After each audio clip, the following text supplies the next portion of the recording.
Growing up, my brother Carl and I never got along that well. He's 8 years older than me and was really into sports.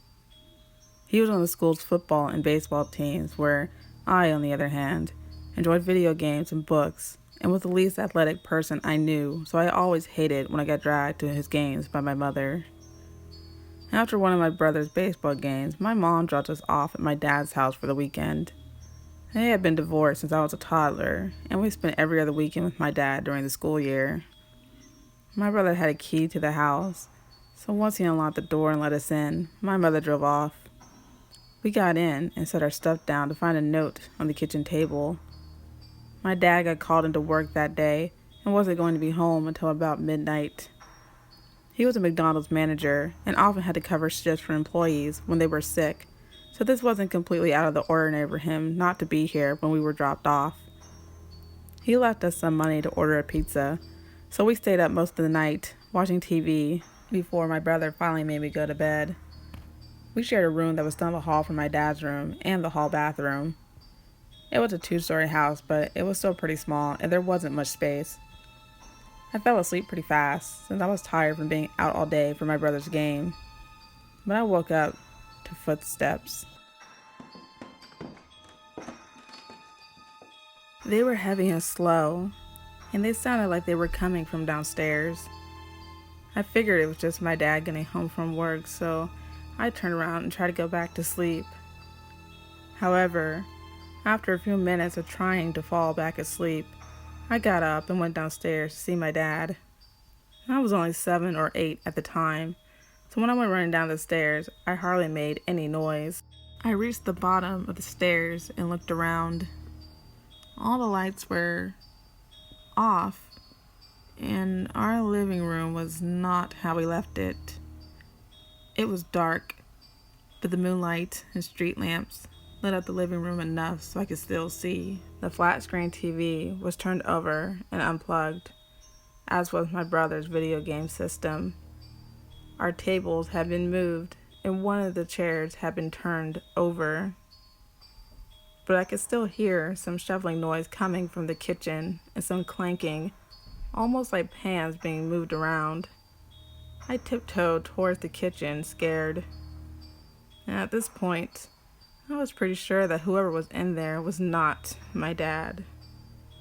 But if anything was keeping me going, it was my curiosity.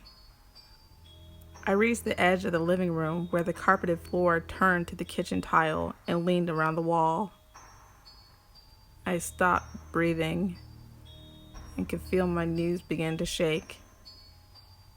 All of our kitchen drawers were pulled open, and off to the corner in the kitchen to the side was a dark silhouette of a man. I couldn't make out what he was wearing, other than maybe a jacket, but he was tall and broad. I started to back up as he continued searching through our drawers, the contents and then clanking against one another. I didn't take my eyes off the man, and he hadn't seen me yet, but he did, unfortunately, hear me. I had backed up without watching where I was going and bumped into the end table next to the couch, causing the dishes on it to rattle. All of a sudden, the clanking coming from the kitchen stopped. I froze. I didn't know what to do. And then the footsteps came again. I ducked behind the other side of the couch and held my breath, praying that he wouldn't find me.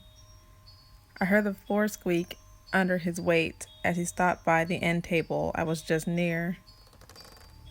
Then I heard the footsteps again, and this time they were ascending.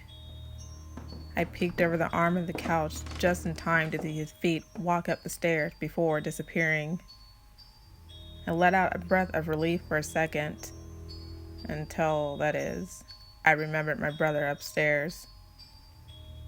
Now, I'm not sure what possessed me to do what I did next.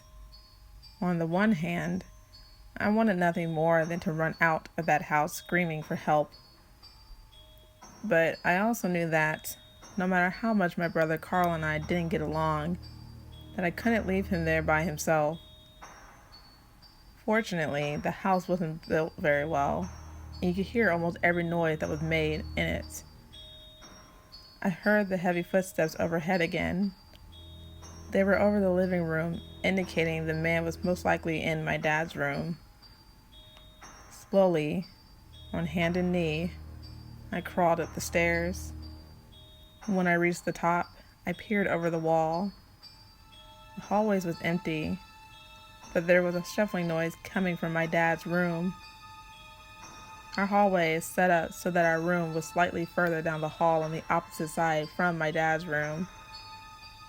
And the door to our room was still open from when I woke up earlier. All the lights were still off, making it less likely that the man would see me. I continued on my hands and knees across the floor while the man was still in my dad's room. As I passed by, I took a quick glance to see if I could find him, but I didn't see him. I could only hear him. So I continued to my room, and when I reached the door, I pushed it open a little further so I could get in. I cringed, though, when the door let out a long squeak. I stiffened as I heard the quick footsteps of the man in my dad's room. I stood up, and before I went into my own room, I caught sight of the man as he made his way into the hallway. He stood there for a moment, staring me down. Neither of us dared to move for what seemed like forever. We remained that way until he took his steps towards me. And as soon as he took that step, I ran into my room and slammed the door shut, locking it behind me. I hurried to my brother's side of the room and began shaking him, begging that he wake up. Unfortunately, my brother slept like a log, and since he was twice my size, I didn't have enough strength to shake him awake, so he didn't move. All of a sudden, a loud banging came from our door. My brother sat up in a panic and dazed from being awakened so suddenly from sleep. "Carl, there's a man in our house," I whispered in fear. I started crying as the banging continued. It took a second for Carl to realize what I had said and what was going on, but he knew it wasn't my dad on the other side. My dad hated loud noises, and he frequently scolded us if we were too loud, so he definitely would not be banging on our door like this in the middle of the night. We heard the doorknob jiggle as the man attempted to break into our room. My brother began searching for his cell phone, but he couldn't find it in his bed. So instead, he opened the window and pushed out the screen. Our room was right over the driveway, and the window was on the side of the house. My dad's house didn't have a garage, but he did leave his old Astro van in the driveway. It didn't run anymore, but my dad was too emotionally attached to it to give it away. Thankfully, it was just under our bedroom window. The banging of the door had stopped, but we could still hear the handle jiggle. My brother sent me out the window first, holding onto my arms to lower me down. He then jumped out of the window and landed on top of the van. We then climbed down the back of the van, and my brother took me by my hand and dragged me across the street to the neighbor's house. The door we had been knocking on didn't answer, but the house next door, the one that belonged to the Carsons, turned on their lights. They opened their front door, and we ran over to their house. They let us in, and we told them that there was a man in our dad's house. Now, my dad's neighborhood was pretty small and tight-knit. It was a working-class type neighborhood, and everyone there always looked out for one another. Mrs. Carson immediately called the police, while Mr. Carson went and got his shotgun. He left to go to our house, and Mrs. Carson was delivering our address to the operator on the other side of the phone. It took about 5 minutes for the police to arrive, but by the time they did, the man was no longer there. Mr. Carson even said that when he arrived at our house, that the front door was wide open and he didn't see anyone inside. The police called my dad at work and then my mother, and they both got there within 10 minutes of each other. They never found the man who broke into our house, and it took me almost a year to get comfortable sleeping there again. I'm 16 now, and I still think about it.